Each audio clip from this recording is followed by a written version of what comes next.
Ambassador Husam will have remarks to make. Thank you.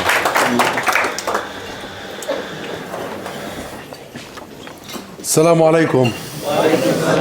Ramadan Mubarak and Ramadan Kareem to all of you, my brothers and sisters, distinguished guests and friends, and I see many friends in this beautiful place, I have to say, very impressive. But it is indeed an honor to be speaking to you today. Before I start, allow me to thank Rizwana Hamid for her wonderful work in putting this event together, and with her Miqdad Varsi and the team here at the Center for Media Monitoring for all that you do, my friends. This very important, timely task of actually monitoring the media. And the media, especially mainstream media in this country, has been faulty of not reporting the situation in Palestine and in the region in the way that it should. The thanks also goes, of course, to the Muslim Council of Britain, and I have my friend and brother, Dr. Wajid, with us here, the chairperson of MCB. I'm grateful for the opportunity to address an issue that not only affects the Palestinian people, but also the integrity of journalism and our shared values for fairness, truth, and justice. First, some context, my friends. The kind you will rarely hear on mainstream media. For over a century, the Palestinian people have faced profound hardship and oppression. From the cancelling of our peoplehood, our nationhood, cancelling of the Palestinian people inherent in the 1917 Balfour Declaration,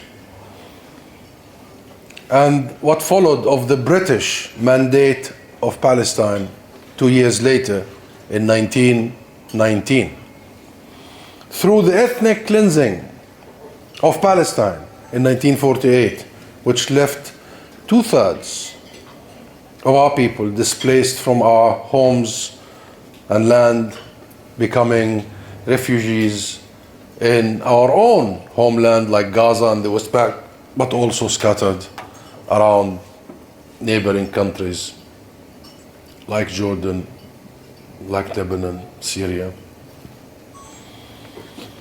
And then what followed was the military occupation in 1967 and the apartheid system of Israeli rule that came with it.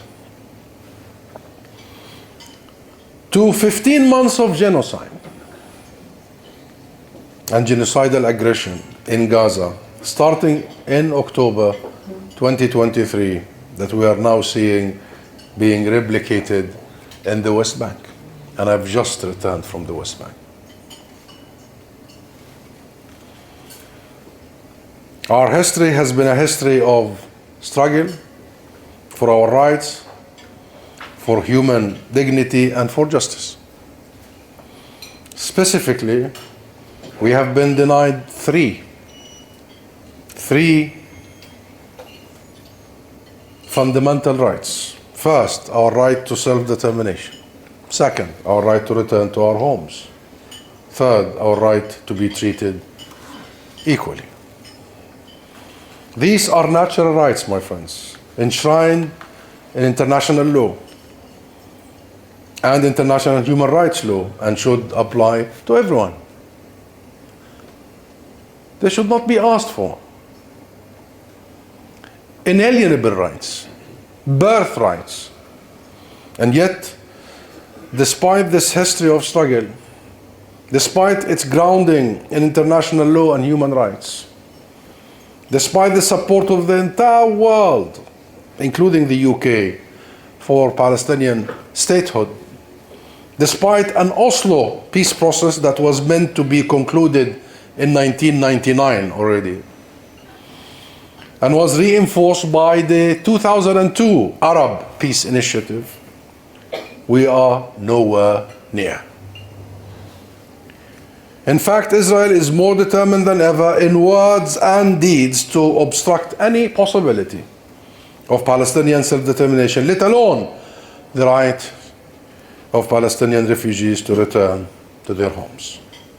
While Israel redeployed from Gaza in 2005, it implemented a blockade of the coastal territory that was so tight that Israel could literally count calories to allow just enough food through for people to survive. Israel denied Gaza the ability to fix its power station, which Israel had bombed earlier, or fix water systems and sewage networks, or trade without restrictions with the outside world, even through countries, third countries like Egypt. And Israel kept control over land, air, and sea space. You know all that, I know. But it is important to put the context. That siege not only undermined any attempt at self-sufficiency for Gaza, it allowed Israel to easily choke off the territory after October 2023, blocking the delivery of humanitarian aid, medicine, food, water, along with electricity and fuel to Gaza's 2.3 million people. In the West Bank, meanwhile, Israel has plugged ahead with its settlement expansion, colonial settlement expansion, strangling any hope for economic growth or normal life. I told you I just came back. More than 900 checkpoints, roadblocks. Entire towns and villages are totally sealed off, disconnected. Depopulating whole areas in Jenin, in Tulkarem. 40,000 have been already displaced. What is happening in the West Bank is horrific. The only difference is there is no such attention, particularly in the international media.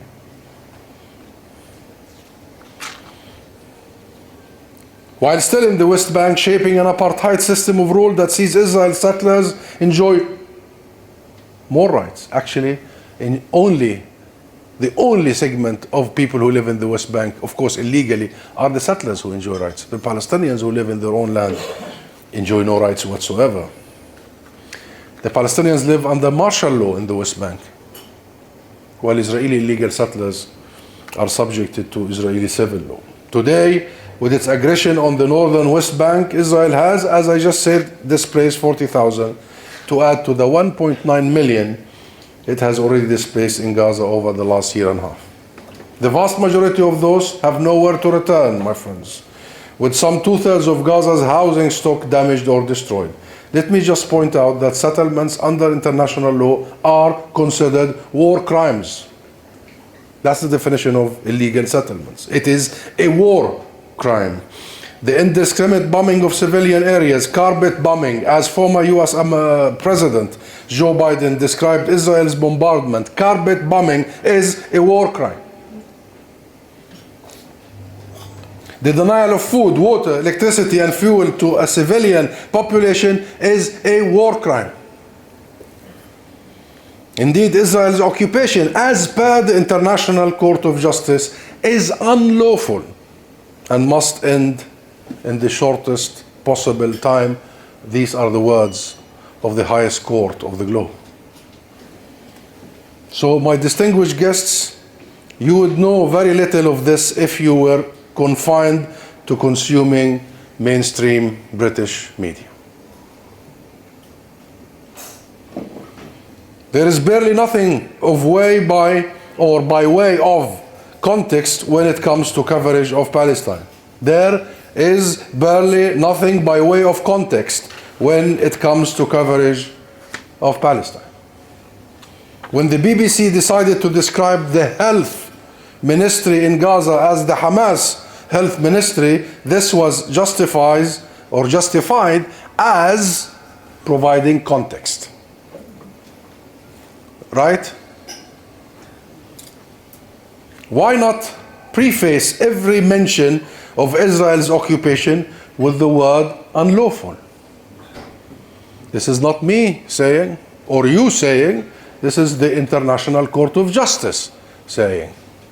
Why doesn't the BBC or the Sky, all that we have, start with saying the Israeli unlawful occupation? Why not preface every mention of Israel's settlements as or with war crime? Or Israel's military as occupying military? Aren't they occupying military?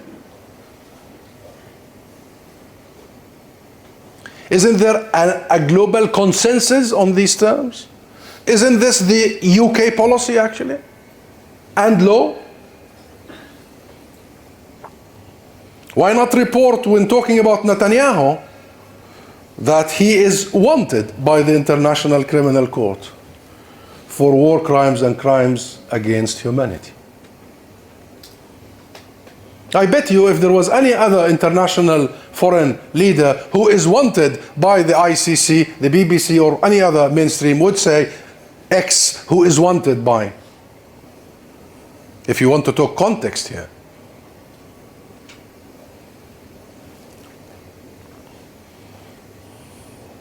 Why not clearly assert that the blockade on humanitarian aid is simply a war crime?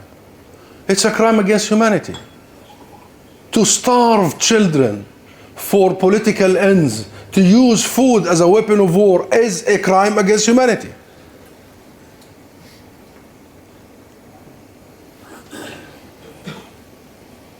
To present Israel's genocidal assault on Gaza as war,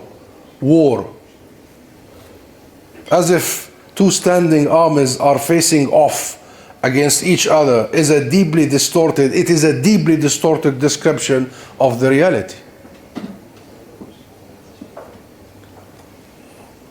Indeed, the whole two-sidism approach to reporting on Palestine misleadingly underplays the imbalance of power between Palestinians and Israelis. Israel, a nuclear armed state with one of the most powerful militaries in the world, occupies a territory with a people who are subjected to constant oppression, violence, and systematic discrimination. How do you draw symmetry here? How do you say war between two sides? What qualifies these terminologies? What law? What background? What reference? To present it in a way, or to present it in any other way is going to be very imprecise.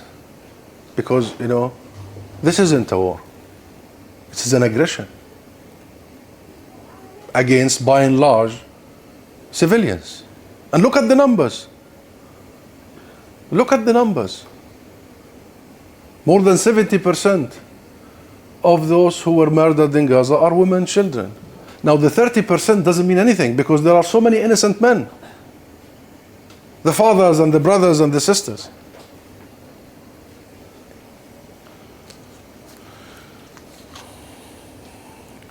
But, my friends, it does not reflect reality. The way media report does not reflect reality. It's imprecise and it is irresponsible.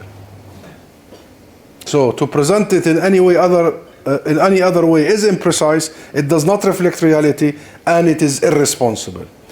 But is this what we learn from the mainstream media? Do we learn that Israel has targeted hospitals and schools, destroyed every university in Gaza? Every single university, 100%. That Israel has imposed a famine? That the main victims of Israel war of extermination are women and children? Where are the profiles of these Palestinian victims? Do you know the names of all these victims, or at least some of them? Or Palestinians are just numbers, statistics? Palestinian suffering is regularly downplayed, and I know that will come out in your report. Our suffering, our pain is always downplayed, or worse, erased.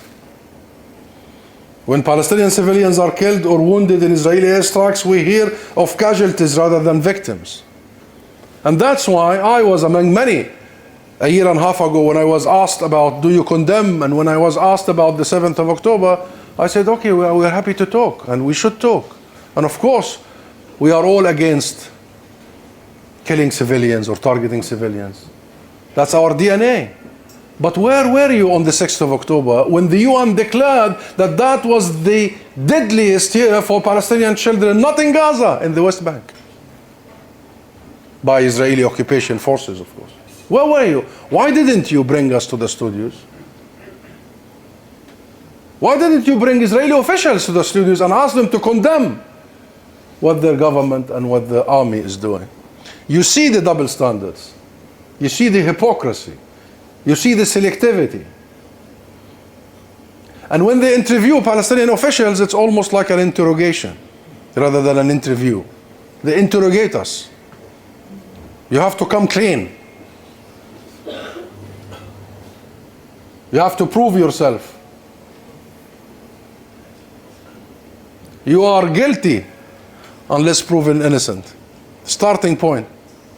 That's why the condemnation is, there is an obsession about it. Because the assumption is you're guilty. You're the extremist. You're the violent. You're the aggressor. You're the provoker.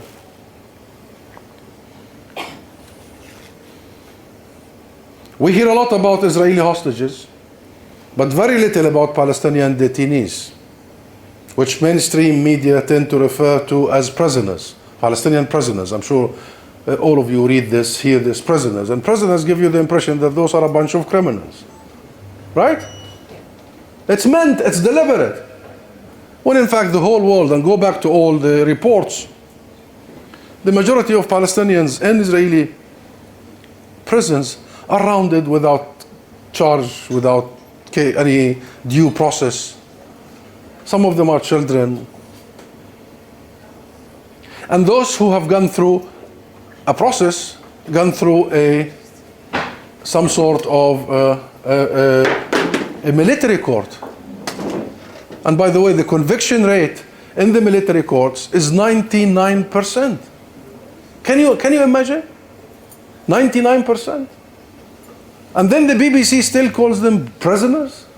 When Israel rounds hundreds of our people under administrative detention, which means that they're not charged, they have no lawyers, no courts, no nothing, just rounded in prisons and stay there for as long as the military authorities wishes to. They renew it every 6 months. You call that a prisoner? Shouldn't you really think of a different term to reflect the truth? And not only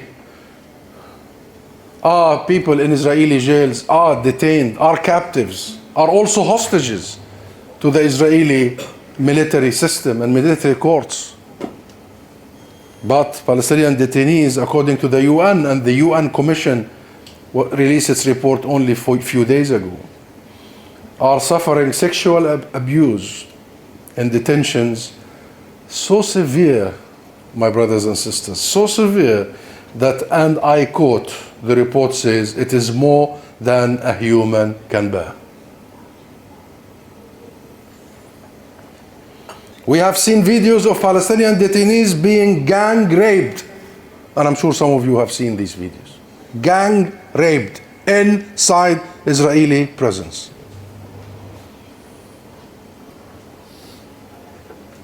Do we learn this from mainstream media? Is it reported the way it should be? Is it investigated? Do they do their job? I want to read the report. Are we ever reminded that the reason international journalists are not reporting from Gaza is because, like food, water, and medicine, Israel is not allowing journalists into Gaza?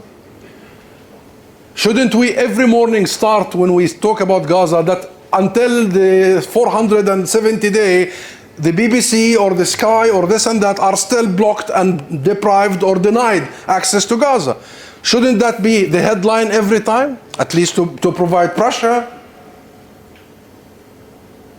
Nothing. Oh, we are not in Gaza. Why aren't you in Gaza? Because Israel doesn't allow it. Why don't you say it? And say it every day, every morning, every evening, in every bulletin. At least maybe that will create a pressure if you are serious about your own profession. Should this not be made clear in every report on the situation? Should this not feature prominently when reporters in Jerusalem or Ramallah or even here in London file their stories? And where is the skepticism over Israeli claims? How could several mainstream newspapers lead with a splash front page on beheaded babies without even attempting to check such baseless allegations?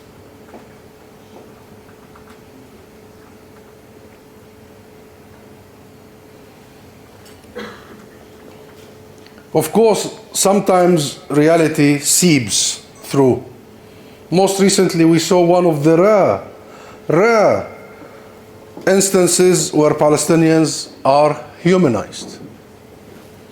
In the recent documentary showing Gaza through the eyes of children who live there, How to Survive a War Zone. Remember that documentary? How to Survive a War Zone. Children. To then see the BBC, it was broadcasted on BBC. To then, that was recently, a couple of weeks ago. To then see the BBC board pull that documentary and apologize for significant and damaging mistake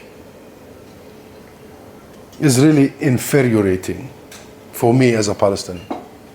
Infuriating. But frankly, embarrassing for the entire industry. Embarrassing for the entire industry.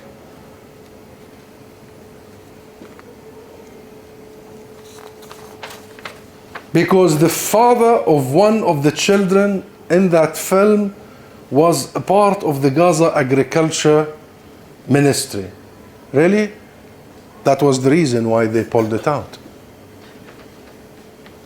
Is the child not still a child? A child. What this has to do with his father? That's the BBC. So, my friends, it is rather remarkable that despite this endemic bias, British public opinion is so solidly sympathetic to the Palestinian plight. So solidly. The public opinion has shifted hugely, massively.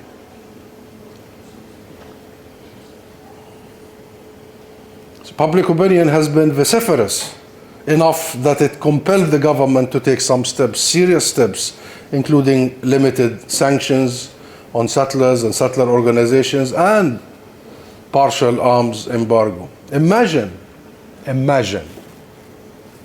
what might be the case absent bias. With the bias, still the majority of the British people are with the truth, with rights, with the plight of the people, with justice and fairness. Imagine if this bias was not there. What could happen? In every opinion poll, the majority, 80% and above of the British people say yes to recognizing the state of Palestine, yes to arms embargo, yes to sanctions against the illegality, yes to establishing a state of Palestine, and yes to accountability. They want to see the ICC ruling enforced. That's the vast majority of the British people, by the way, from all backgrounds, cross community. All this with the bias. And therefore, my friends, the Palestinian people have long called for a media narrative that reflects the truth of our struggle. We are not asking for sympathy, my friends. We are not asking for sympathy. We are asking for fairness, for professionalism, and for accuracy. That's all what we're asking for. We're asking that the media report on the realities of our situation, free from the bias that has long colored the portrayal of Palestinians as extremist and maximalist. If anything, with the current Israeli government, the Netanyahu-Smotrich government, which includes out and out racial supremacists, the opposite is the case. If you want to talk about who is maximalist and who is extremist, you need not to look further than the current Israeli government. It means acknowledging the legitimacy of our struggle for freedom, justice, and equality. Journalists, regardless of where they are in the world, have a moral duty to report the truth. This truth is not always easy to convey. It requires courage, nuance, and an understanding of the complex history of our region. It also requires a commitment to human dignity, to seeing Palestinians not as numbers or political pawns, but as human beings whose lives have been ravaged by decades of abuse and an unjust and illegal occupation. And if reporting on Palestine has always been biased against us, at least since October 2023, it has been abject. And this is not just a problem for us, my friends. It is a problem for the legitimacy of mainstream media. It is a problem for the integrity of journalism